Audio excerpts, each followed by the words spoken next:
Sabe, a história nem sempre anda devagarinho, passo a passo. Às vezes, ela simplesmente explode. A Reforma Protestante foi exatamente isso, uma explosão.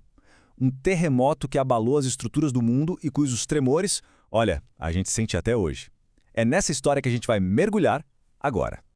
E tudo isso, por incrível que pareça, começou com um número: 95. É isso aí, 95. 95 argumentos, as famosas teses, que foram lá pregadas na porta de uma igreja na Alemanha em 1517.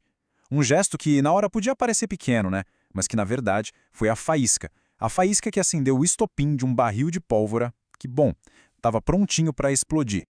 E o mais impressionante é isso aqui, ó. Quem fez isso não foi um exército. Não foi um rei com todo o seu poder.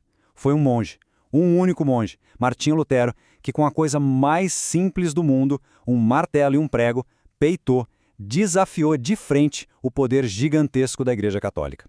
E a gente está falando de uma instituição que não mandava só na vida espiritual, não. Ela dominava a política, a economia, tudo na Europa. Então, fica a pergunta, né? A grande pergunta que vai guiar a gente aqui. Porque, veja bem, outros já tinham tentado. Nomes como John Wycliffe, Jan Hus, eles tentaram ir contra o sistema e o que aconteceu? Foram silenciados, excomungados, alguns queimados vivos. Então, por que com Lutero foi diferente? O que fez a faísca dele virar esse incêndio que ninguém conseguiu apagar? Para a gente entender essa história direito, a gente precisa voltar um pouco. Porque a verdade é que o gesto de Lutero não foi a causa da reforma. Foi, na verdade, o gatilho, o catalisador. A pólvora, a tensão toda, essa já vinha se acumulando, sabe? Por quase 1000 anos. Vamos dar uma olhada rápida em como esse barril de pólvora foi se enchendo. Lá atrás, em 313, o Edito de Milão muda tudo. A igreja deixa de ser perseguida e vira parceira do Império Romano. Pouco tempo depois, um marco. A Bíblia é traduzida para o latim, que era a língua que o povo falava na época. Ou seja, era para dar acesso. Só que aí os séculos passam, a igreja fica cada vez mais poderosa, mais rica, e o latim? Bom, o latim virou uma língua morta e aquela ponte para o conhecimento virou um muro, que deixava todo mundo dependente dos padres para entender qualquer coisa. Então a gente tinha um contraste absurdo. De um lado, o ideal, né, de um clero super dedicado, guardando o conhecimento, a moral, e do outro, a realidade nua e crua, corrupção para todo lado. Tinha uma prática chamada simonia, que era basicamente a compra de cargos na igreja. Imagina só, o resultado? Um monte de padres e bispos que não tinham a menor vocação, mal sabiam teologia e ficavam lá recitando rituais num latim que nem eles entendiam direito. E é aí que entra uma peça-chave nesse quebra-cabeça, as indulgências. Vamos entender o que era isso. Oficialmente, na teologia da igreja, a indulgência era para ser um ato de misericórdia. A ideia era reduzir o tempo que uma alma ficaria no purgatório pagando pelos seus pecados. Era um conceito teológico até bem complexo, Mas a prática era outra história. Olha o cenário.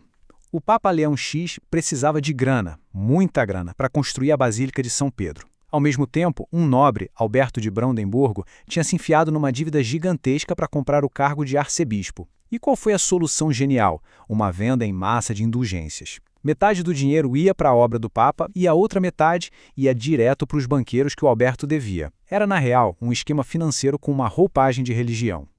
E o negócio era tão escancarado que tinha até slogan. Johann Tetzel, o vendedor-chefe na Alemanha, dizia: assim que a moeda no cofre tilinta, a alma do purgatório sai. Dá para acreditar, era uma promessa totalmente cínica, manipuladora. A salvação virou um produto na prateleira. E foi exatamente essa exploração da fé, do medo das pessoas simples, que deixou Martinho Lutero absolutamente horrorizado. Então percebe, o palco estava todo montado, o barril de pólvora cheinho, faltava só a faísca, o catalisador, e ele veio.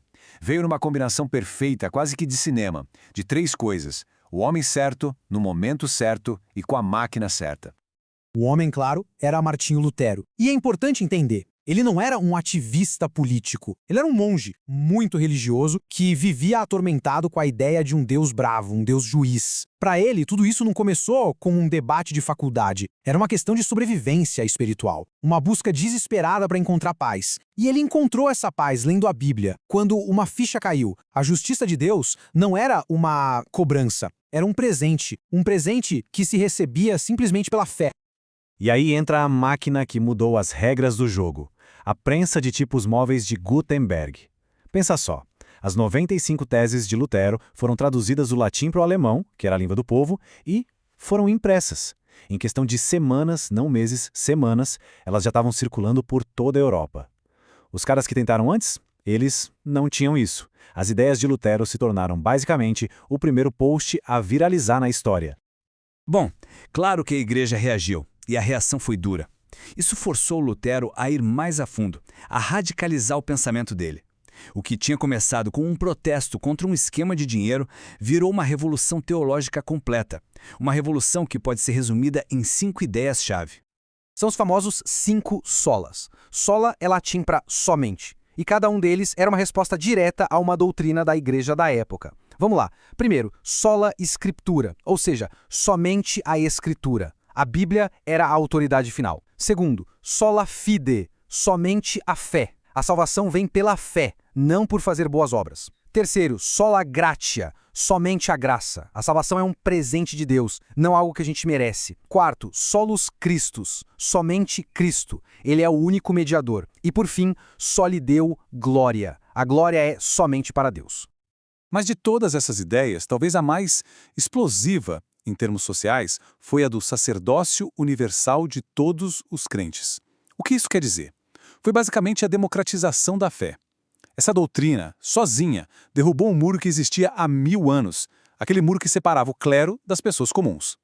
De uma hora para outra, a ideia era que todo mundo podia ter acesso direto a Deus.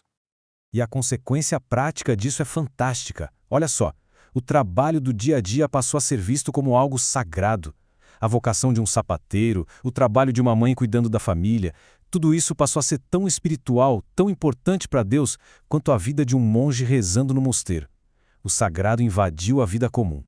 As consequências disso tudo foram gigantescas. Não tem outra palavra. Essas ideias não ficaram presas dentro das igrejas. Elas vazaram, transbordaram para todo lado e simplesmente remodelaram a sociedade ocidental de um jeito que a gente sente até hoje. O impacto foi absurdo. Aquela ideia de sola escritura, de que todo mundo tinha que ler a Bíblia, isso criou uma necessidade urgente de alfabetização em massa. As pessoas precisavam aprender a ler. E isso ajudou a fortalecer as línguas nacionais. A ênfase na fé de cada um plantou as sementes do individualismo moderno. E a valorização do trabalho comum ajudou a criar a ética do trabalho que foi o combustível do capitalismo. Mas nem tudo foram flores. Essa explosão também teve um lado bem sombrio. A Europa, que era unida sob uma única igreja, se quebrou em 1000 pedaços. Muitos príncipes usaram a reforma para se livrar do poder do Papa, o que levou a uma baita fragmentação política. E o pior de tudo, mais de 100 anos de guerras religiosas terríveis que mataram milhões de pessoas. A Igreja Católica não ficou parada, ela reagiu com a Contra-Reforma. Fizeram uma limpeza na casa, corrigindo os abusos mais absurdos, tipo a venda de indulgências. Mas na parte da doutrina, aí eles bateram o pé, reafirmaram tudo aquilo que os reformadores criticaram. E isso basicamente cimentou a divisão que existe até hoje.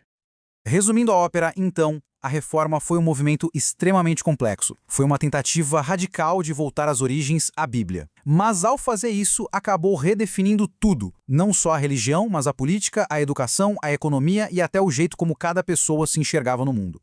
Isso tudo deixa a gente com uma pergunta no ar.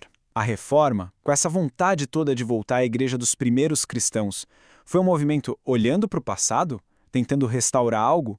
Ou, na verdade, ao colocar o indivíduo no centro da fé, foi ela o verdadeiro pontapé inicial da modernidade? É uma boa pergunta, né? E talvez a resposta seja as duas coisas ao mesmo tempo.